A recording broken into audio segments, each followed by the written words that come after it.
असं गाठलं मला, इकडंच नाव आहे पण नाव सांगून त्याची चव घालीत नाही. कीर्तन झालं पण जेवणाची सोयच केली नाही महाराज. माझी जेवणाची काय केली नाही, सोय केली नाही. बरं मला भुकीची दम निघत नाही, अंदाज येतच असेल तुम्हाला. मग रात्री 10:30 वाजले आणि 10:30 वाजता मी आमच्या अंकुशरावांना फोन केला. बरं घराचं बांधकाम चालू, एकाच खोलीमध्ये संसार. पण ऐकलं काका, त्याही काळामध्ये अंकुशभाऊ आमच्यासाठी दार उघडे ठेवून उभेच आहेत.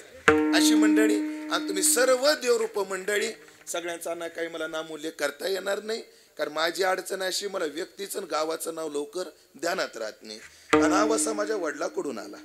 माझ्या वडिलाला तुम्ही आता जाऊन जर विचारलं तुमच्या जावयाचं नाव काय आणि गाव काय, ते मी विचारून सांगतो. माझ्या वडिलाला गाव नाव ध्यानातच राहत नाही कोणाचं. आणि तीच माझ्या वडिलांची मिराशी गा देवा, ती मिराशी चालवत असल्यामुळे सगळ्यांचं नाव उल्लेख करणं गरजेचं आहे, पण माझ्या ध्यानात राहत नाही, याबद्दल मला क्षमा करा. आणि माझ्या नाव ध्यानात राहत नाही म्हणून मी फार मोठी किंमत मोजली. एवढ्यासाठी मी लग्न केलं ना, ओंकार महाराज, लग्नच केलं नाही मी. समजा उद्या कोणी म्हणलं नाव घ्या तर कोणाचं घ्या, ध्यानातच राहत नाही, ही माझी अडचण आहे. पण ही सगळी माणसं एवढ्या मोठ्या मनाची आहेत, मी त्यांच्या हृदयाच्या एका कोपऱ्यात बसेल एवढ्या मोठ्या मनाची आहेत. सकळा चरणी जीव माझा भाव व्यक्त करतो. आणि अगदी नियोजित वेळेमध्ये रात्रीच्या 1:30-2 वाजेपर्यंत, बरोबर 11ला 10 मिनिटं कमी असेपर्यंत चिंतन सेवा पूर्णत्वाकडे नेतो. असू द्या प्रसंग काही, असू द्या प्रसंग कसाही येऊ द्या, पण आपण मात्र खूप चांगल्या चिंतनात, खूप चांगल्या काळात उपस्थित आहोत. आपण त्या काळात उपस्थित आहोत की ज्या काळामध्ये आम्हाला विश्वास झालाय की आमचा भारत आता जगात कमी राहिलेला नाही. आमचा देश आता या जगात कमी राहिला नाही सुरक्षतेच्या बाबतीत. म्हणजे आपण ज्या पाकिस्तानला दिलेले, चिन्ह दिलेले काही शस्त्र, अमेरिकेने काही दिले, अमेरिकेतून विकत घेतलेले त्यांनी काही शस्त्र, या सगळ्याचा निपात करून आपण यशस्वी झालो. त्यांचं अनेक प्रकारचं नुकसान करून आपल्या देशाचं फार कमी नुकसान झालं. ही जी पावती आपल्याला या काळात पाहायला मिळाली, त्या भाग्यवान काळात आपण आहोत. या देशात 2 स्त्री सुद्धा काय करू शकते, काय योगायोगे पहा. जेव्हा पहिलं अटॅक केला भारताने पाकिस्तानवर, तेव्हा 2 गडी नाही पाठवले, 2 बाया पाठवल्या. कोण पाठवल्या? एक सुफिया कुरेशी आणि दुसरी व्योमिका सिंग. व्योमिका सिंह. अशा 2 महिला पाठवल्या. आणि 2 महिलांनी जाऊन जवळजवळ 90 अतिरेकी मारले, 9 ठिकाणावर छापा टाकला आणि सुखरूप घरी आल्या.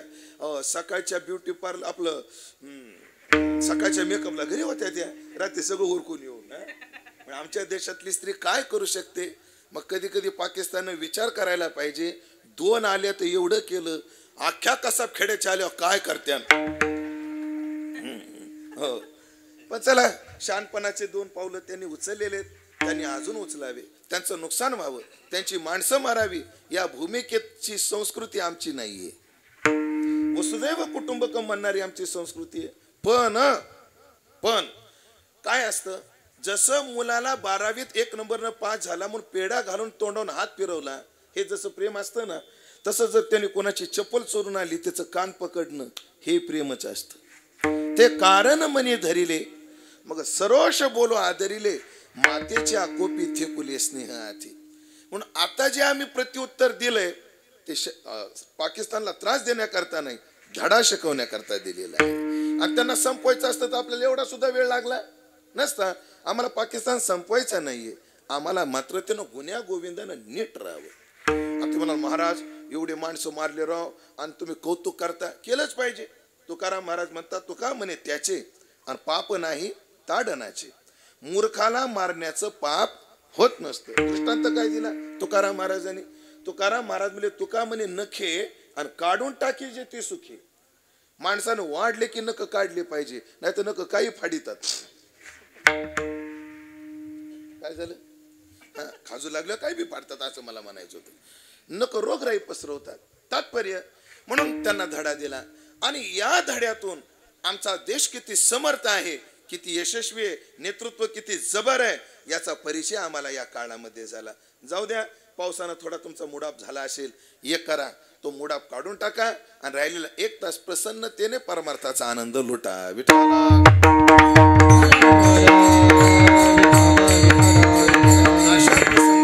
आपण एक अभंग चिंतनात निवडलाय, तो तुकाराम महाराजांचा आहे, संत प्रकरणातला आहे, की ज्या अभंगातून तुकाराम महाराजांनी संत भेटीतला आनंद व्यक्त केलेला आहे. ऐका मंडळी, माणसाला ना काही माणसं कधीच भेटू नये, काही माणसं कामापुरती भेटावी आणि संत मात्र सदैव भेटावी. जगात एक वर्ग आहे, तो कधीच भेटला नाही पाहिजे. त्याच्या याद्या फार मोठ्या आहेत, पण वेळ मर्यादित जेवढ्या बसतील तेवढ्या सांगतो. तुकाराम महाराज म्हणतात, तुका म्हणे क्षण नको तयाचे दर्शन, नको तयाचे दर्शन, क्षण नको तयाचे दर्शन, तुका म्हणे क्षण नको तयाचे दर्शन, नको तयाचे दर्शन, नको तयाचे दर्शन. त्याचे नवावे दर्शन कळा पंगती भोजन, कळा पंगती भोजन, कळा पंगती भोजन. त्याचे नवावे दर्शन कळा पंगती भोजन, तयाची भोजन कळा पंगती भोजन. दोन अभंगातले 2 चरण मी उचललेत. एक अभंगाचं शेवट आहे आणि एका अभंगाचे दुसरं चरण आहे. त्याचे न व्हावे दर्शन कळा पंगती भोजन. पाहू आपण, त्याचे दर्शन झालं नाही पाहिजे. आणि तुका म्हणे क्षण नको तयाचे दर्शन. 2 चरण मी का उचलले? एक परमार्थिक क्षेत्रातली यादी आणि एक व्यवहारातली यादी. आधी परमार्थातली यादी वाचतो. कोणाचं दर्शन होऊ नये? ऐका, त्या अभंगाचे उलटे 3 चरण म्हणत चालू आपण. अहम म्हणे ब्रह्म नेने भक्तीचे ते वर्म, तुका म्हणे क्षण नको तयाचे दर्शन. ज्याच्या जीवनामध्ये वृक्ष ज्ञानाची चर्चा आहे, पण ज्याच्या हृदयाला भक्तीचा ओलावा नाही, अशी माणसं कधीच भेटू नये. म्हणजे ज्याच्या अंतकणात देवा धर्माविषयी श्रद्धा नाही, अशी माणसं भेटू नये. अजून हरी कथे ते धिकारी, शत्रू माझा तोची वैरी, तुका म्हणे क्षण नको दे तयाचे दर्शन. जो देवाच्या कथेचा धिकार करतो असा माणूस कधीच भेटू नये. आणि एक सांगितलं, सुना काळ तोंडा जो या देवा म्हणे धोंडा, जो देवाच्या मूर्तीला दगड म्हणतो असा माणूस कधीच भेटू नये. चला आता दुसरी यादी ऐका. शब्दा नाही धीर, ज्याची बुद्धी नाही स्थिर. ज्याच्या शब्दाला धीर नाही, आता एक बोलतो तर नंतर एक बोलतो, नंतर बोलला की मग तुम्ही तसं बोललोच नव्हतो, असं जे खोटं बोलतो ना, ज्याच्या शब्दाला धीर नाही, अशी माणसं भेटू नये. ज्याची बुद्धी नाही स्थिर, ज्याच्या बुद्धीमध्ये स्थैर्य नाही, अशी माणसं भेटू नये. अखंड संत निंदी, जो संतांची निंदा करतो तो भेटू नये. आदम लोभासाठी वंदी, लोभासाठी मूर्खाला नमस्कार करतो तो भेटू नये. तो का म्हणे ओठी आणि भाव जया अनेक पोटी, ज्याच्या ओठात एक आणि पोटात एक आहे, अशी माणसं कधीच भेटू नये. एकच सगळ्याचं तात्पर्य सांगायचं ठरलं, मूर्ख कधी भेटू नये, दुर्जन कधी भेटू नये. दुर्जनापासून किती सावध राहावं, किती सावध राहावं. पिसाळलेल्या कुत्र्यापासून माणूस जेवढा सावध राहतो तेवढं राहावं म्हणे. दुर्जनाचे भय धरावे त्या परी, आणि पिसाळल्यावर ये धावे श्वान, एवढं त्याला घाबरावं. कोणाला? दुर्जनाला. नाही हो महाराज, ठीक आहे भेटू नये, भेटू नये, पण भेटला तर अडचण काय? भेटला तर अडचण काय? 2 प्रकारची अडचण आहे. बोले अमंगळ, खाय अमंगळ. अशी जी माणसं आहेत ना, बोलतात अमंगळ, खातात अमंगळ, पण आपल्यावर काय परिणाम करतात? उठवी कपाळ संघष्टने. माणसाचे विचार बदलून टाकतात ही माणसं. तुकाराम महाराजांनी दृष्टांत लय गोड दिला. शेतकरी मंडळी आहेत माझ्या, जरा लांब आहेत पण आहेत. जुन्या काळात विहिरीतलं पाणी मोठेनं काढायचे, पण मोठीतलं पाणी डायरेक्ट पिकाकडे जात नव्हतं.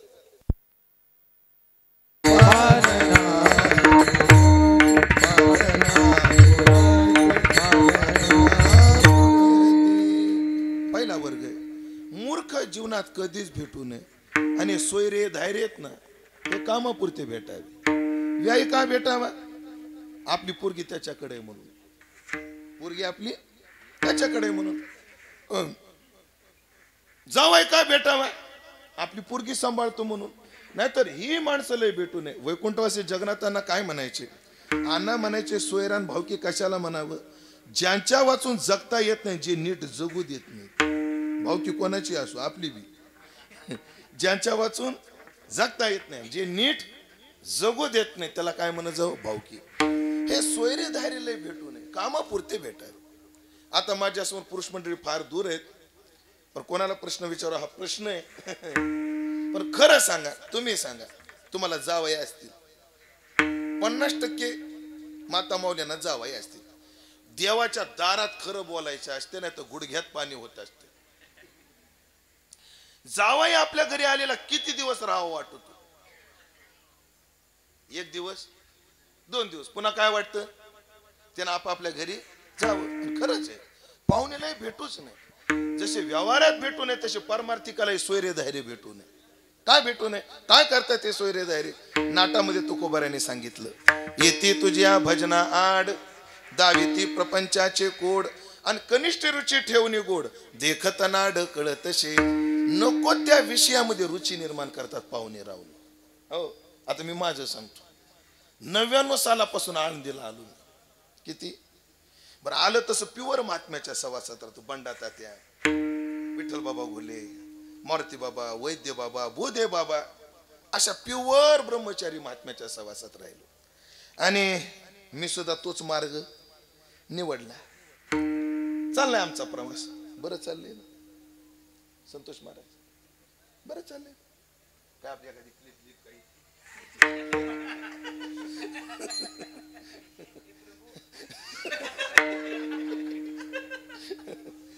चांगलं चाललंय ना. पण हे पाहुण्या रावण्याला बघवलं पाहिजे. आता कीर्तनात सांगण्याजोगं नाही, पण सांगतो. 2 महिन्यापूर्वी आमच्या का पाहुण्यानं मला सोयरी काढली. आता तुम्हाला काय सांगा. त्या पाहुण्याला म्हणलं, भाऊ होपत का? म्हणले माझं वय 43 आहे, मग तिचं 39 आहे. जोड लावूनच आहे तिचं. त्याला म्हणलं अरे माझं वजन 105 आहे, तिचं 98 आहे. सकाळी उठला टोकरीवर पडला आणि मलाच गाठलं. काय म्हणलं होतं? अरे मी महाराज आहे. ती बी महाराज ओट म्हणलं. इथून लय बेकार आहे पाहुणे रावणे. लय भेटले नाही पाहिजे. उगा व्यवहार चालण्यापुरते भेटले पाहिजे. येते तुझ्या भजनाड. खरं तर तुकोबाराने याच्याही पुढे नेले, नाथाने याच्याही पुढे नेलंय. पण तुम्हाला स्वस्त का नाही मला प्रश्न आहे. बोलू पुढचं. म्हणजे पाहुणे रावणे कामापुरते भेटले पाहिजे असं नाही. तुकाराम महाराजांनी नाथाने सांगितलं घरातल्या माणसासंग सुद्धा माणसाने कामापुरते संबंध ठेवले पाहिजे. आदिनाथ बाबा बोलतो आणि मग तुकोबा बोलतो, नको नको स्त्रियाचा परमार्थ, नको नको स्त्रियाचा एकांत. ही नाथाची भूमिका नाही. याचा समन्वय आमचे गुरुवर्य शेखर महाराज सांगायचे. शेखर महाराज सांगतात, सांगायचे चुकून आलं का. 99 साली मी चिरंजीव पदावर त्यांची 15 प्रवचन ऐकली. कोणाची? शेखर महाराजांची. ते काय म्हटले, साधक जर पुरुष असेल तर त्याने म्हणायचं नको नको स्त्रियाचा परमार्थ, नको नको स्त्रियाचा एकांत. पण साधिका जर स्त्री असेल तिनं म्हणायचं नको नको पुरुषाचा परमार्थ, नको नको पुरुषाचा एकांत. आपली साधना चांगली चालण्याकरता ही घालून दिलेली संगती. हे पुरुष साधकाला डोळ्यासमोर ठेवून बोललेले. हे जर स्त्री साधकाला पुढे ठेवून बोलले असते ना का, तर ह्या ओवी अशी असती, नको नको पुरुषाचा परमार्थ, नको नको पुरुषाचा सांगात, नको नको पुरुषाचा एकांत करती आघात स्त्रियांशी. पण ऐकणारा कोण आहे? पुरुष आहे. म्हणून नाथ महाराज म्हटले नको नको स्त्रियाचा परमार्थ. एकानं विचारलं, महाराज तुमची उशिरा गाठ पडली, आमचं लग्न झालंय म्हणले, आता बायकोचं काय करायचं? एक तर लोकाला भेटना, मला भेटलं, तिचं काय करायचं? नाथ महाराज म्हणले तरी गृहस्थ साधक आहे, स्त्री सांडोनी जावे की तर बायको सोडून कुठं जायचं? नाथाने 2 सल्ले दिले त्या गृहस्थ्याला. पहिला सल्ला दिला की स्वस्त्रिये वाचोनी नातळावी अन्य कामी. पहिला सल्ला दिला. आणि दुसरा सल्ला आता मला गरजेचा आहे. दुसरा सल्ला असा दिला, स्वस्त्रिये तेही कार्यापुरते, बोलावे स्पर्शावे निरुते, पण आसक्त होणे तेथे सर्व थैव नसावे. म्हणजे घरातल्या माणसातही लय अडकू नये म्हटलं, लय अडकू नये. तुकोबाराचं प्रमाण याला विधी पुरते कारण बहुवारावे वचन. लय नाही, कामापुरतं. संबंध आलाय सांभाळलाच पाहिजे. याचा अर्थ घरदार सोडायचं आणि एकांतात जायचं असं नाहीये, पण सावध राहायचं. जसं आपण संभाजीनगरला निघालो तर घाट लागतो काय ना, घाट जुन्या रस्त्याला आहे का, है ना घाट. मग त्या घाट चालू व्हायच्या आधी पाट्या असतात. घाट प्रारंभ सावकाश जा, अपघात प्रणव क्षेत्र सावधान, वेडी वाकडी वळण, वाहने सावकाश हाका चालवा. घाट आहे, सावधानतेनं जा. याचा अर्थ घाट चढायचाच नाही का? खराब रे बाबा, चढायलाच नको हा घाट, जमल का? असं जावंच लागतं. 40 गावला जर जायचं असेल तर घाटाला पर्याय आहे का? उतरावंच लागतो. वेडी वाकडी वळण डावलून जाता येतं का? जावंच लागतं. फक्त काय, त्या वेडी वाकड्या वळणातून जायचं, घाटातून जायचं, पण सावध राहायचं. तसं संसारात राहायचं, संसाराचा आनंद लुटायचा, पण सावध राहायचं. संसारात कसं राहावं दृष्टांत दिले नाथांनी.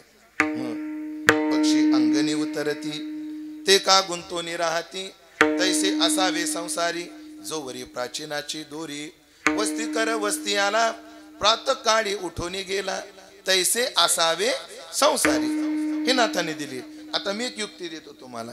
युक्ती कशी ऐका. संसारात कसं राहावं. ए बाळा, तुझं नाव काय? काय मोठ्याने बोल ना. राहुल. बर राहुल, चिक्कू माहिती तुला? फळातला, माणसातला नाही, फळातला चिक्कू माहिती? पिकलेला चिक्कू फोडायला कुराड लागते का कोयता लागत?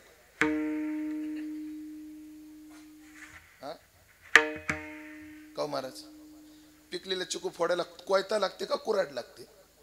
हाताना फुटत. मला त्या चिक्कू फोडताना त्या बीचं लय कौतुक वाटत. त्या चिक्कू मध्ये बिया असत, असा दाबला चिक्कू फुटतो लगेच, आणि त्याच्यातलं बी किती तासानं बाहेर पडतं? लगेच पडत. बर त्या चिक्कूला किती मगज लागलेला असतो? काहीच नाही. बर ते चिक्कू राहतो कुठं? त्याच फळात. त्या फळात राहतो, पण निघायची वेळ आली एवढा सुद्धा अंगाला मगज लागू देत नाही, लगेच बाहेर पडतो. माणसाने संसारात तसं असावं. संसारात सगळा आनंद लुटावा, पण एवढं सुद्धा अंगाला लागू देऊ नये. सटकन वेळ आली की बाहेर पडावं. आता कसं नसावं हे एक उदाहरण देतो. कधी ओला नारळ पाहिलाय का? बाय असा नारळ फोडीती, पण नारळ सोडितच नाही कवटीला. नारळ काय सोडित नाही? कवटीला सोडितच नाही. मग बाई उलथन घेतील काढीती, तरी सोडितच नाही नारळ. कोणाला? कवटीला सोडितच नाही. मग बाई त्याचे तुकडे करून लेकराकडे देते. मग लेकर दातान टुकरून टुकरून टुकरून, तरी नारळ सोडितच नाही. कोणाला? कवटीला. तेवढ्यावर भागलं नाही तर बाई अशी विळी घेते, त्याच्या दात्र्यावर खरडीती त्याला, तरी नारळ सोडितच नाही. कोणाला? तुम्ही अजून कवटी म्हणताय, ह्याच मला वाईट वाटत. सोडितच नाही.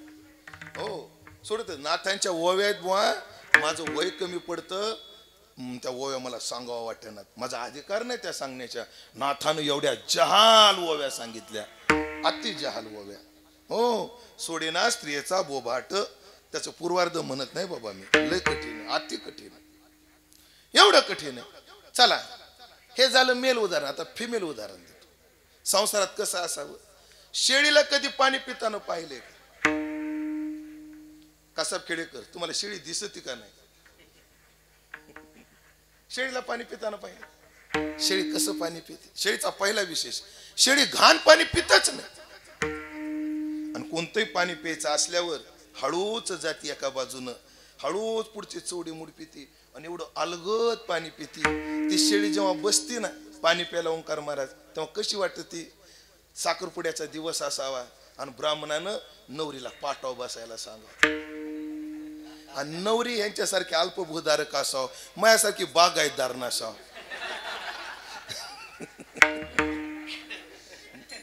नवरी कशी असावं? अल्पभूधारक असावं. ती बागायतदार असल्या मग नाही जमत. आणि ते पाटाव कशी ती हळूच एकदम नाजूक बसती, तशी शेळी पाणी प्यायला नाजूक बसते. असं पाणी पिती, पोटभर पाणी पिती, पाण्याची चपडपही होऊ देत नाही आणि एवढी घाण अंगाला लागू देत नाही. तसं संसाराचा पुरेपूर आनंद लुटावा, संसाराची चपडपही करू नये आणि अंगाला संसार लागूही देऊ नये. आता संसार कसा नसावा त्याला उदाहरण. कधी म्हशीला पाणी पिताना पाहिलंय का? ते वास घेणं पानं भाडकन आतमध्ये जाते आणि गेल्या गेल्या 2 लिटरनं पाण्याची लेवल वाढीते.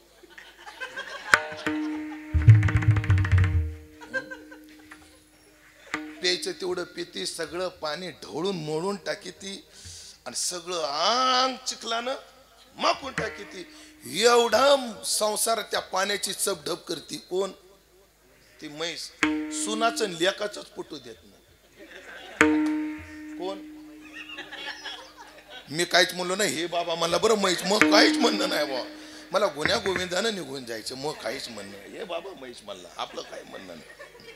सुनाचं लेकाचंच पटू देत नाही. एवढी चपढप करीत. असं संसारात नसावं.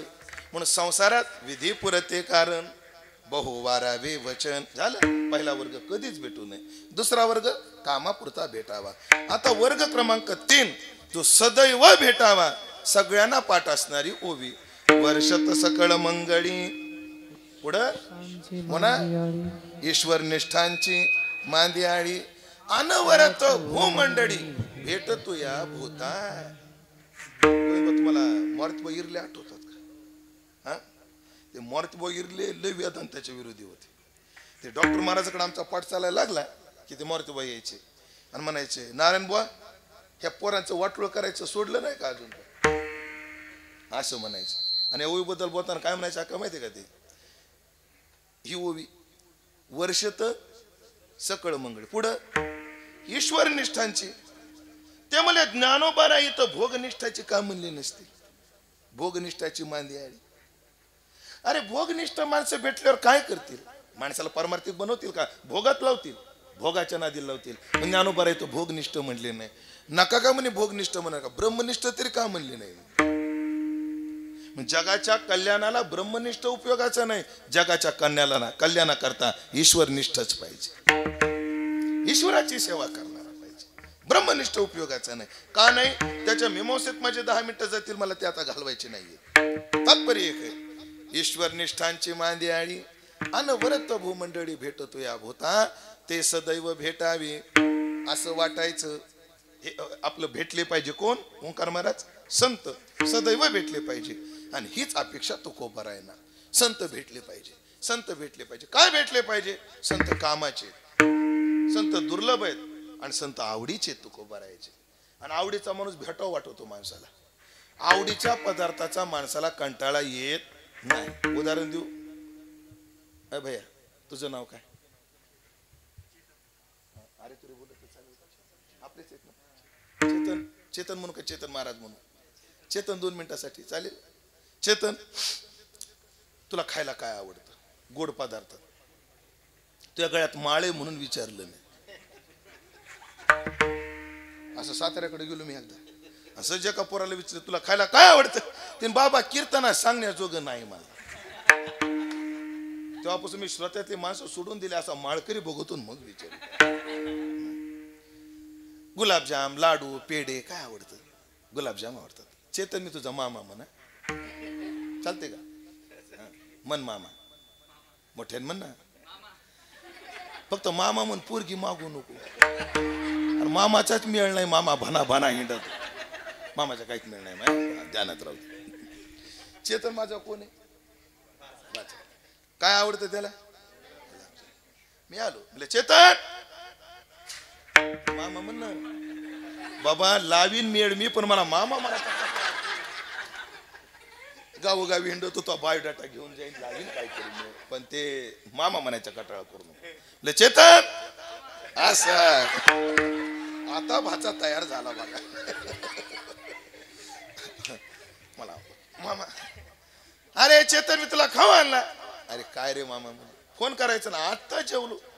अरे घाटात होतो राजा, फोन लागत नव्हता. तुझ्यासाठी आणला. काय बरं? अरे मामा पोटात कसलीच जागा नाही. अरे मला तुझ्या आवडीचं आहे. मला मामा गुलाबजाम आहेत काय म्हणला. मला मग तो मला म्हणला मामा आता एक खातो बाकीचे सकाळी खातो. मग मी गुलाबजामचा डब्बा कोणाच्या हातात दिला? बाच्याच्या. अगदी बरोबर, माझ्या भाच्याच्या हातात दिला. पण भाचा मला शोभला पाहिजे पुढच्या वर्षी, ध्यानात राहू दे. भाच्याच्या हातात दिला. आणि माझा भाचा आका नावाला एक खाणार होता, काय गुलाबजाम, पण नावाला एक बी ठेवीत नाही. का? आवड. आवड माणसाला कंटाळा येऊ देत नाही. आवडीचे सोयरे भेटे ज्ञानोबराय म्हणतात. त्याचा आनंद वेगळाच असतो.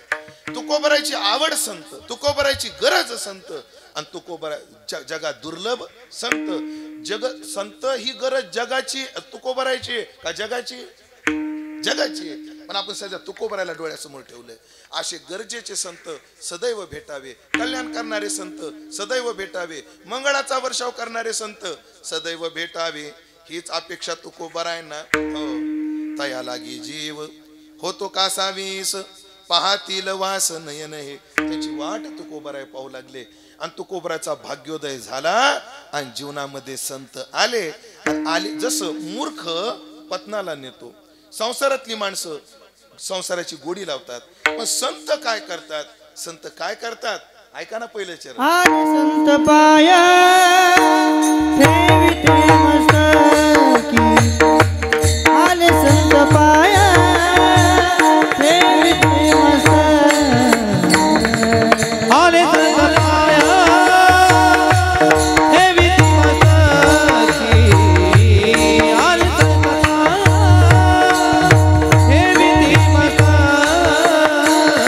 आले संत पाया ठेविते मस्तकी, आले संत पाया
संत आले, त्यांनी काय केलं?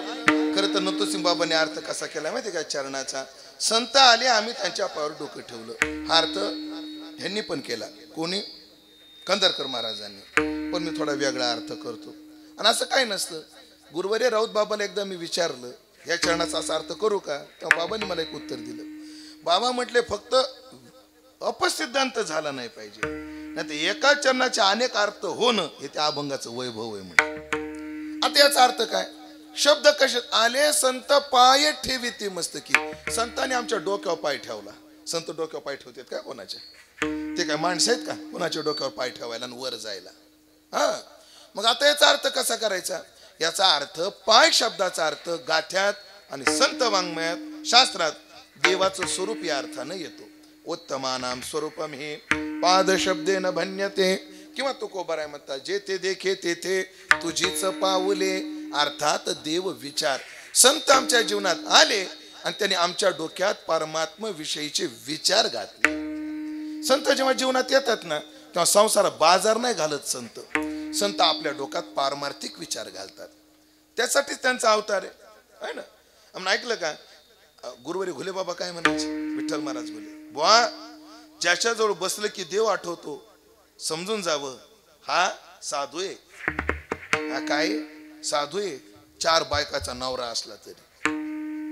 आणि ज्याच्याजवळ बसल्या नुसता बाजारच आठवतो, ओळखून जावं हा पक्का संसारिक आहे, तो कीर्तनकार असला तरी. ज्याच्याजवळ बसल्यावर पारमार्थिक विचार उन्नत होतात, ते साधू जीवन आहे, ते साधू जीवन आहे. आणि मग ऐका, संतांचे ज्ञानोबा काय म्हटले, संता सवे वसता योग ज्ञानी पैसता गुरुचरण उपासिता वैरागीसी येण्याची सत्कर्मे ते आशेषही अज्ञान विरमे आणि जयाचा अहम विश्रामी आत्मस्वरूपी. परमात्मा विचारावर संत जीवाला नेतात. तेच माझ्या जीवनात संतांनी केलं. संत आले, आमचं जीवन परमार्थिक बनवलं. ऐका मंडळी, कसं बनवलं? आम्हाला झोप लागली होती अज्ञानाची, आगा अज्ञानाची या निदान जो घोरत होता बदबदा ओवीच अशी. झोपणाऱ्याचे 2 प्रकार.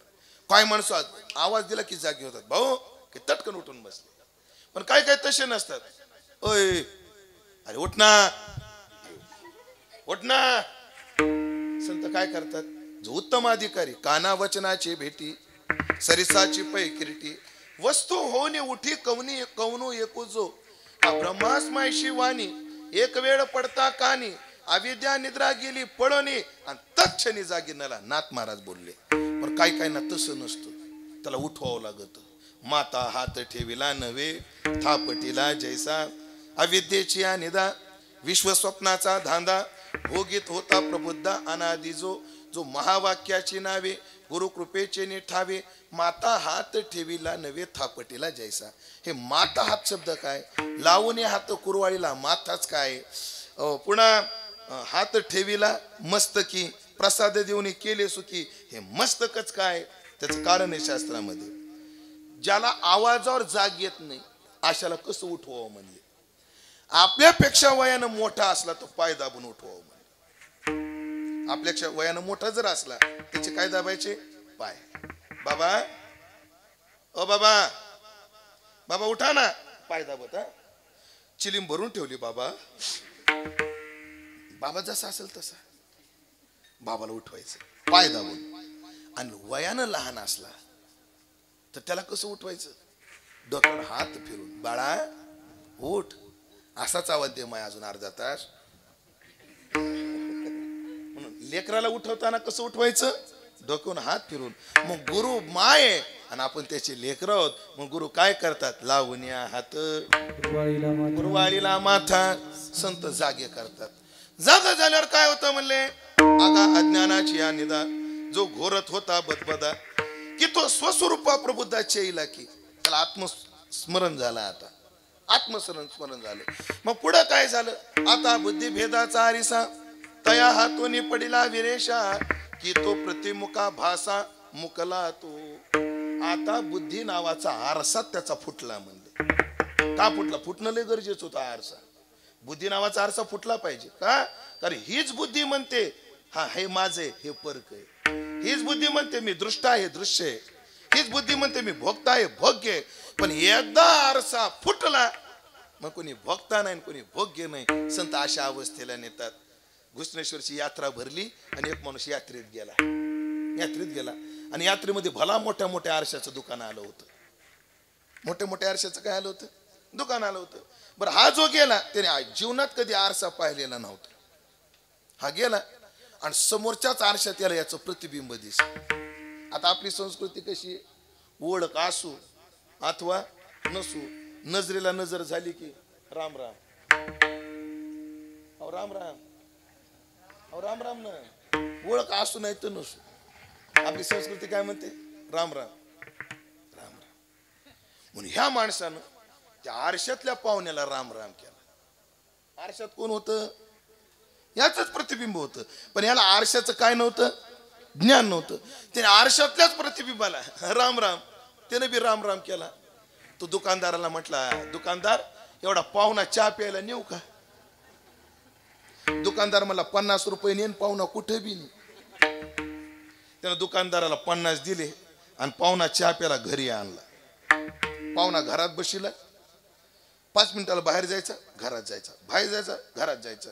बायको म्हणजे घरात घडी घडी कामून जाते. बायकोनं याला बाहेर जाऊ दिलं आणि बायको घरात गेली. बरं, ही नाही जीवनात कधी आरसा पाहिलेला नव्हता. त्या बाई. आणि हिनं जेव्हा त्या आत जाऊन आरशात पाहिलं, ह्याला दिसली बाई. आलीन बाहेर लागली भांडी आपटायला. अशी तशी एकान वाजत गाजत आलीन. मी का गरीब घरची काय, मी बी रावताच्या घरची येन. आता भावाला फोन करते, निघून जाते. शोभलं कान मी असताना टवळी आणायची काय गरज होती. अरे बाबा बाबा, कोण म्हणायला लागली? तिची बाई. तिची माय म्हणली, बाई माय दुधाव मा पक्का विश्वास आहे. माया पोराचे 4 वर्ष सुटून 20 वर्ष झाली. माझा पोरगा तसा नाही. आरोप घेऊन का बघा ना आतमध्ये कोण आणून ठेवली ती. म्हातारी काठी टिकीट आत गेली. बरं आयुष्यात म्हातारीने बी कधी आरसा पाहिलेला नव्हता. म्हातारी आत गेली आणि म्हातारीला काय दिसलं? म्हातारी. आता म्हातारी त्या म्हातारीला, बाई बरे आहेत ना? कोणाला म्हणती म्हातारी? आरशातल्या म्हातारीला. बरे आहेत ना माय? ती बी बरे काय माय म्हणली. बाहेर आली, म्हातारीनं सून काठीनं झोडपून काढली. त्या काळात ती सासू तेवढी दमदार होती. हाय म्हणली, कोणी सख्या मायला कोणी सांभाळी ना. माझं पोरग कोण्या तरी निराधार म्हातारीला आसरा देतो. तू म्हणते बाई आणून ठेवली. हा दोघीचे भांडणं. सासरा म्हणला, बाई सगळं गुन्ह्या गोविंदानं चाललं होतं, ह्यांचे भांडणं काय लागले? ए सुनबाई काय भांडती? बघा तुमच्या पोराचा प्रताप. घरात बाई आणून ठेवली. म्हणले तिचं काय ऐकू नका, कोणती तरी म्हातारी आणून ठेवली. म्हातारा म्हणलं, तुमच्या दोघीच्या बोलण्यामुळे विश्वास नाही, मीच जातो म्हणले. पण म्हाताऱ्याने कधी आयुष्यात आरसा पाहिलेला नव्हता. म्हातारा आतमध्ये गेलं. आता म्हाताऱ्याला काय दिसलं? म्हातार ते म्हणलं राम राम. ते प्रतिबिंब राम राम म्हणलं. आणि बाहेर येऊन तिघाचे भांडणं लागले. म्हातारं म्हणायचं म्हातार आहे, म्हातारी म्हणायची म्हातारी, आणि त्याची बायको काय म्हणायची रे? पाठ केलं पोरांनी. तिघाची भांडणं तेवढ्यात पोरगा आला. म्हातारी ए कोण आहे तो म्हातारा? म्हातारीने विचार कोण आहे ती म्हातारी? सांगा ती आधी कोण आहे. आता विरीत जीव देते. बायको तशी म्हणायला, ते बाकीचं जाऊ द्या, मला पाहुणा कुठे बघू दे. मग त्यानं आरसा आणला. ह्यानं वडला म्हातारा, ह्यानं वडला, हिनं वडला म्हातारी, हिनं वडली तिला दिसायची टवळी, ह्याला दिसायचा पाहुणा. आणि त्या वडा तानीमध्ये आरसा फुटला. आता म्हातारा राहिलं नाही, म्हातारी राहिली नाही. पण आरसा फुटला की भेद संपला. तसं जीवनात एकदा बुद्धिरूपी आरसा फुटला की जीवनात कोणी दृश्य नाही, कोणी दृष्टा नाही, कोणी भोगता नाही, कोणी भोग्य नाही. आणि गुरुनं तेच केलं माझ्या जीवनात. आता बुद्धी भेदाचा आरिसा आणि तया हातून पडिला विरेशा. की तो प्रतिमा मुखाभासा मुकला. तो अजून काय फायदा झाला? तेवढा फायदा सांगतो ना, 8 तास घेतो आता. तेवढा एक फायदा सांगतो. काय फायदा झाला? लय गोड ओवी ऐका. आता देहंकाराचा वारा, त्याच्या पुढची ओवी. आता देहंकाराचा वारा वाजो ठेला विरा, की तो आत्मविची सागरा जीवेश आहे. आता देहबुद्धी संपली. काय माणसाला दुःख देहबुद्धीत आहे, देवबुद्धीत नाही. तुम्हाला साधं उदाहरण सांगतो. वासना विकार देहबुद्धीत आहेत, देवबुद्धीत नाही. जगन्नाथांना एक उदाहरण सांगायचे ऐका. अशी काही माणसे या जगात आहे का नाही, त्यांना तासभर सुद्धा तंबाखू वाचून करमत नाही. किती महाराज मंकश भाऊ, तासभर सुद्धा तंबाखू वाचून करमत नाही. तासभर सुद्धा बिडी सिगारेट वाचून करमत नाही. त्याला इंग्रजी शब्द चेन स्मोकर म्हणतात. जगन्नाथांना म्हणायचे, हा एकदा सकाळी उठला आणि एकदा बिडीला काडी लावली, ह्याला दिवसभर काडी लागतच नाही. मग दिवसभर बिडीला बिडी, बिडीला बिडी. अन्नाची भाषा. हा एकदा सकाळी उठला आणि एकदा बिडीला काडी लावली की दिवसभर याला काडी लागतच नाही. दिवसभर बिडीला बिडी, बिडीला बिडी, असं किती दिवस याला काडी लागेपर्यंत. अण्णा म्हणायचे अशी माणसं आहेत का नाही? अशी माणसं. मग मला सांगा, विज्ञानाच्या कसोटीवर पहा, ज्या माणसांना तासभर बिडी सिगारेट आणि तंबाखू वाचून करमत नाही, ती माणसं झोपल्यावर 6-6 तास तंबाखू वाचून कशी काय राहतात? कशी काय राहतात? ज्यांना जागृती तासभर करमत नाही, ते झोपल्यावर का राहतात? त्याचं कारण वेदांतानं दिलं, शास्त्रानं दिलं. जागृती देहबुद्धी आहे म्हणून व्यसनाची वासना आहे. झोपीमध्ये देहबुद्धीच नाही म्हणून वासना नाही. वासना कधी? देहबुद्धीत. आणि मग एकदा तोच जागा झाला आणि देहबुद्धी जागी झाली, माझ्याकडे बघावं लागलं आता तुम्हाला. अय बायको, माझी कामधेनू कुठे आहे? गायला कामधेनू म्हणतात. माझी कामधेनू कुठे आहे? ती रात्री उशी खाली ठेवली होती ना, कामधेनू ध्यानात आली ना, का संगमनेरहून मालपाणीलाच बोलू, कामधेनू कुठे आहे? रात्री उशी खाली ठेवली होती ना, येईन लक्षात हळूहळू तुमच्या. आणि मग उशी खालची त्याची कामधेनू काढितो. कराग्रे वसते लक्ष्मी, कर मध्ये सरस्वती, कर मूले तू गोविंदम, प्रभाते कर दर्शनम. आता दिवसभर याच चालू झालं. का? देहबुद्धी नव्हती तेव्हा विकार बुद्धी नव्हती, देहबुद्धी आली, विकार बुद्धी जागी झाली. विकार आहे दुःख आहे, विचार आहे सुख आहे. पण आता काय झालं? सद्गुरूंनी आशाबोध केला, बुद्धी नावाचा आरसाच फुटला. त्याचा परिणाम आता देहंकाराचा वारा आणि वाजोठेला विरा. आणि आता तो आत्मविची सागरा जीवेश आहे, आत्मानंदामध्ये तृप्त तृप्त तृप्त झाला. आले संत पाय ठेवी ती मस्तकी. आपला विचार असा परमार्थिक बनवतात. एक उदाहरण सांगतो आणि सेवा संपवतो.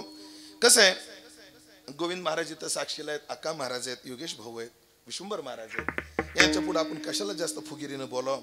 एरवी बोललो असतो, पण एरवी बोलत नाही म्हणा, पण तुमच्यासमोर कसा बोलू? ऐकलं का योगेश भाऊ? अक्का महाराज आमचे जोग महाराज जिथं गेले ना, आमचे गुरु जिथं गेले तिथं आम्ही गेलो नाही अजून. आमचे गुरु जिथं गेले तिथे आम्ही गेलो नाही, पण त्या ज्या रस्त्यानं गेले तो रस्ता मात्र आम्ही धरला. आमचे गुरु जिथं गेलेत या जन्म जाऊ की नाही आम्हाला सांगता यायचं नाही, सांगता यायचं नाही. पण आमचे गुरु त्या ठिकाणाला ज्या रस्त्यानं गेले, आमचं भाग्य आहे आम्ही तो रस्ता धरलाय, तो रस्ता आम्ही धरलाय. अजून त्या मुक्कामाला पोहोचायचंच आहे, तरी आम्हाला किती फायदा होतो बघा. आत्ताची स्थिती सांगतो, माझी टाच एवढी ठणक आहे आता, या टाचेला मला चालता सुद्धा येत नाही. डॉक्टर म्हणतोय उभा राहून कीर्तन करू नका, आणि गुरु म्हणतो बसून करू नका. तात्या काय म्हणतात? बसायचं. आणि डॉक्टर काय म्हणतात? डॉक्टर म्हणते वजन पडलं की ते जास्त दुखन, आणि आम्ही एवढे भाग्यवान पाय हालीला तरी वजन पडत. नुसता पाय असा हालीला ना आम्ही तरी त्याच्या काय पडत? वजन पडत. एवढे भाग्यवान आहेत आम्ही. हा असो, पण ठरवलं जे होईन ते गुरुच ऐकायचं. कोणाचं ऐकायचं? गुरु. त्यांनी जीवन दिलं त्यांच्या करताच वापरायचं. वास ऐका कसा फायदा होतो, माणूस कसा सुख दुःखात समान राहतो गुरुच्या वचनामध्ये राहिल्यावर. त्याचं उदाहरण सांगतो, संपवतो. ते आता ह्यांना मी जे नाव घेतो ते कना कना ह्यांना सगळ्यांना माहिती आहेत. नाशिकचे माजी खासदार हे म्हणजे गोडचे साहेब आप्पा. त्यांच्या जवळ आपले निलेश पाटील गाडवे असतात. एकदा त्यांचा फोन आला. कोणाचा? निलेश पाटलांचा. मला म्हणे बाबा तुमची तारीख पाहिजे. म्हणजे कशा करता? खासदाराच्या आईचं वर्ष श्राद्ध आहे, आमच्या सगळ्यांची इच्छा कीर्तन तुम्ही करावं. म्हणजे कोणती तारीख आहे? आमकी आमकी. म्हणजे नाही शक्य होणार पाटील. का? तर आदल्या दिवशी माझं कीर्तन अमरावती जवळ आहे आणि दुसऱ्या दिवशी मुंबईला. त्या लोक मला मुंबईहून आपलं अमरावतीवरून, अमरावतीच्या मदत होतं, तिथून नागपूरला सोडणार आहेत. फ्लाईटचं तिकीट त्यांनी काढून ठेवलंय. तिथून मी विमानानं मुंबईला येऊन ते कीर्तन करणार आहे. माझ्या प्रवासात काही बसत नाही. पण माझं हुशार ती म्हणे आपण एक केलं तर म्हणे बाबा म्हणे काय विमानाचं तिकीट कॅन्सल करू म्हणे, आणि तुम्ही कीर्तन करून ट्रेन नाही या सेवाग्राम. बरोबर कीर्तन संपून तुम्हाला 11:15 अमरावतीला सेवाग्राम सापडते. त्यानं बसा, सकाळी 7-8 वाजता ती गाडी येईन. आली की तुम्ही गाडीतून उतरा, तासभर कीर्तन करा, मुंबईला सोडायची व्यवस्था आमची. म्हणजे ठीक आहे. मग त्यांनी तिकीट काढून दिलं. मी आलो इन की वेळ कमी असल्यामुळे कीर्तन झालंय. कीर्तन संपलं आणि मला वाट लावायला सगळे खासदार त्यानं आले. म्हणजे बाबा पुढं काय? म्हणजे आप्पा मला मुंबईला लवकर जाणं गरजेचं आहे. ए बाबाची काय व्यवस्था केली रे? तेवढ्यात एक जण मला देऊ एक गाडी, एक ड्रायव्हर तो सोडून ये. दुसरी नाही, माझी गाडी आणा. आणि खासदाराची 1.5 कोटीची गाडी मार, लांब लचक आणि काळी ढूस गाडी बघा, अशी लांब लचक होती. 1.5 कोटीची गाडी. कोणाची? खासदाराची. हा आली गाडी, अशी पुढे आणली. दरवाजा उघडला. कोणी बसलं? कोण बसलं? कोण? आपण गाडीत बसलो. खासदारांनी दर्शन घेऊन निरोप दिला, दरवाजा लावला, काच वर केली. बर त्या गाडीची मिरर सिस्टीम अशी, एवढा सुद्धा बाहेरचा आवाज आत येत नाही. साऊंड प्रूफ म्हणे मिरर सिस्टीम. एवढा सुद्धा आवाज बाहेरचा आतमध्ये येत नाही. आवाज बंद झाला. मला लय दिवसाचा प्रश्न होता, 20 लाखाची तरी गाडी 1.5 कोटीची गाडी, फरक काय? बसल्यावर कळतो फरक काय. कसलंच काही पोटात पाणी सुद्धा हलत नाही. त्या ड्रायव्हरने एक बटन दाबलं, ते शीट असं मागं पुढं झालं. कसला ताण पडला. असा बेल्ट लावला, शीट रेललं, एसी चालू केला. मला डोळा लागला. मस्त अर्धा तास झोप झाली. पुढे ते इगतपुरीचा टोल नाका आला. त्या टोल नाक्याला गाडी लाईन नाही लागली. एक स्वतंत्र ट्रॅक होता. फां करत आल्या बरोबर त्या ठिकाणी सिक्युरिटी गार्डने बॅरिकेड बाजूला केला आणि असा सिल्यूट केला. कोणाला? हा तेच म्हणलं आपल्याला. पुढे निघालो. बरं ट्रॅफिक झालं की त्या गाडीला सायरन वाजायचा, लोकसभेचा. ट्रॅफिक बाजूला व्हायचं आणि ते सगळं पाहून, पाठीमागून लोकसभेचा लोगो पाहून कोणाला आमदार झाल्यासारखं वाटतंय. मला त्या दिवशी खासदार झाल्यासारखं वाटत. पुढं गाडी कसाऱ्याचा घाट उतरत होती. मी ड्रायव्हरला म्हटलं, आपण बाय रोड जर गेलो तर पडघा, भिवंडी नाका, तो 3 हात नाका, ट्रॅफिक आपल्याला कीर्तन सापडू देणार नाही. तू एक कर, मला कसारा रेल्वे स्टेशनला सोड, मी मस्त रेल्वेनं जातो, जलद प्रवास होईल. ठीक आहे म्हणले महाराज. आणि ते वा करत गाडी कुठं आली? रेल्वे स्टेशन मध्ये. जिथे बघायचं कोणाकडं मनानं. मग पटकन मला बरं वाटत आहे, मनानं पटकन आपल्याकडे. आणि मी बी त्या दिवशी गाडीत उतरला, झुकेगा नाही साला, असा वजनातच उतरलो खाली गाडीचा, खालीच होतो. पण पुढं काय झालं? रेल्वे उभी होती कसारा लोकल. मी 20 रुपयाचं तिकीट काढलं. 20 रुपयाचं तिकीट काढलं महाराज. लोकल मध्ये चढलो.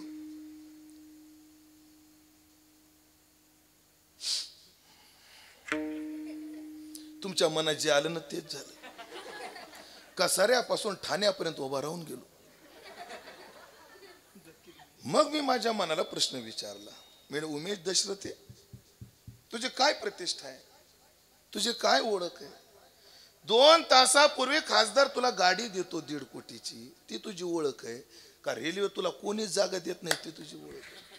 निंदी कोणी मारी, निंदी कोणी मारी, निंदी कोणी मारी, निंदी कोणी मारी, वंदी कोणी पूजा करी, वंदी कोणी पूजा करी, वंदी कोणी पूजा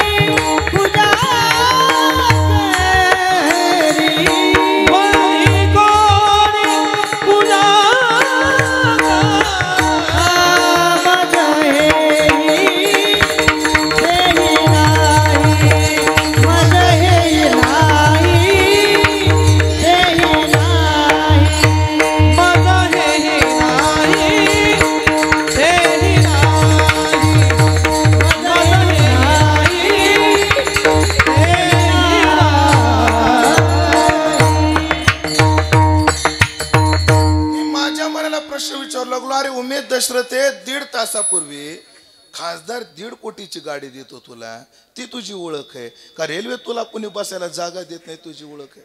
पण कधी कधी मला असं वाटतं गोविंद महाराज, ज्याला कोणाला आपल्या गुणाचा, आपल्या सत्तेचा, आपल्या विद्वत्तेचा, आपल्या संपत्तीचा अहंकार आहे ना, त्याने कधीतरी आपल्या वलयाच्या बाहेर जाऊन यावं. मग त्या जगात आपली लायकी काय?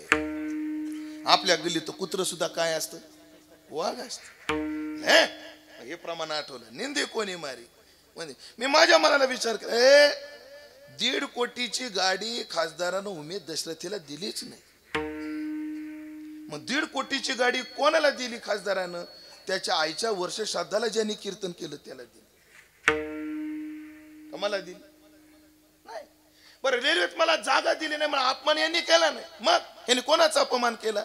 जसं मला वाटतं मला बसून प्रवास झाला पाहिजे तसं त्यांनाही वाटतं. त्यांनी प्रवाशाबद्दल आपण जो व्यवहार करतो त्यांनी आपल्याबद्दल केला. आपण किती जण उभा राहून जागा दिली आतापर्यंत? तर लोक कोण अपेक्षा करायची मी गेल्या लोकांना जागा दिली पाहिजे? चांगलं वागायची सुरुवात जगाकडून अपेक्षा करू नका, आपल्यापासून सुरुवात करा. आपण सुरुवात केली पाहिजे. काही वाईट वाटलं नाही. आता विचार आहे का काय असते? मी असा विचार नाही केला 1.5 कोटीच्या गाडीत उतरलो उभा राहून जायला लागलो. उलट मी असा विचार केला, काय रे झकेगा नाही. उलट मी माझ्या मनाला म्हटलो, अरे दशरथे किती भाग्यवान आहेस तू, 1.5 कोटीच्या गाडीतून उतरला आणि 10 कोटीच्या रेल्वेत बसलास तू. ह्याला म्हणतात सकारात्मकता, आणि फक्त सद्गुरू देतात आहे त्या परिस्थितीमध्ये राहण्याची. म्हणून संतांनी माझ्या जीवनात केलं. आले संत पायी ठेवी ती मस्तकी, परिणामता त्या विचारानं मला हे उभयलो की सरता केलो. काही लोकात या लोकात धन्य झाले पण परलोकात नाही, पण आम्ही या लोकात आणि परलोकात धन्य झालो.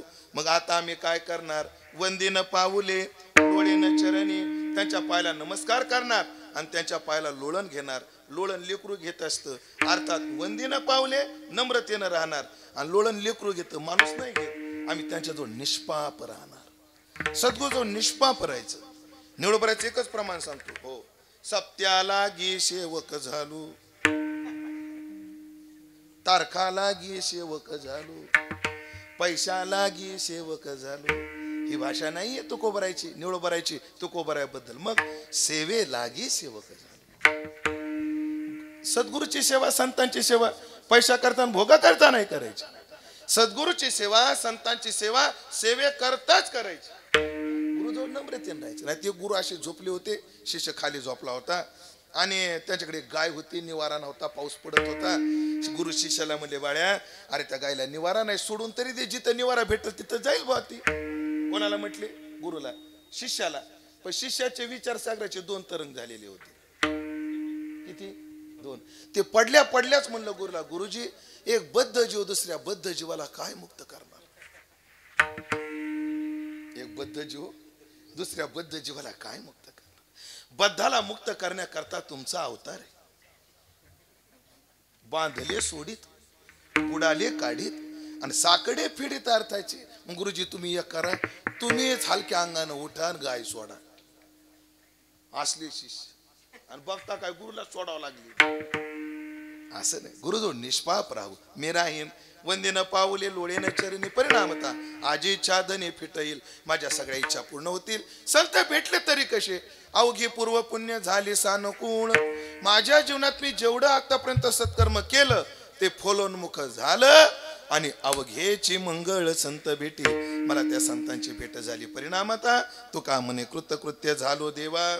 मी त्यांच्या सहवासात त्यांच्या उपदेशाने कृतकृत्य झालो. कृत म्हणजे जीवनात जे करण्यासारखं आहे ते कृत्य, ते मी केलं. जीवनात करण्यासारखं काय आहे? परमात्मा प्राप्ती, ती मी केली. आणि आता याच्या पुढचं जीवन मी कृतज्ञते नाही घालणार, मी त्यांच्या सेवेत घालणार. पण माझी अडचण एक आहे, मी त्यांची सेवा करू कशी हा माझ्या समोर प्रश्न आहे. नेने परी सेवा, पण मी ठरवलंय त्यांची सेवा मला कळत नाही ना, मग हे करणार. सद्गुरूची मूर्ती डोळ्यासमोर ठेवणार आणि माझं जीवन जगणार. आता सद्गुरूच्या मूर्तीबद्दल एकच प्रमाण सांगतो, आपाद मौली पर्यंतम सद्गुरुम आकृतीम स्मरेत.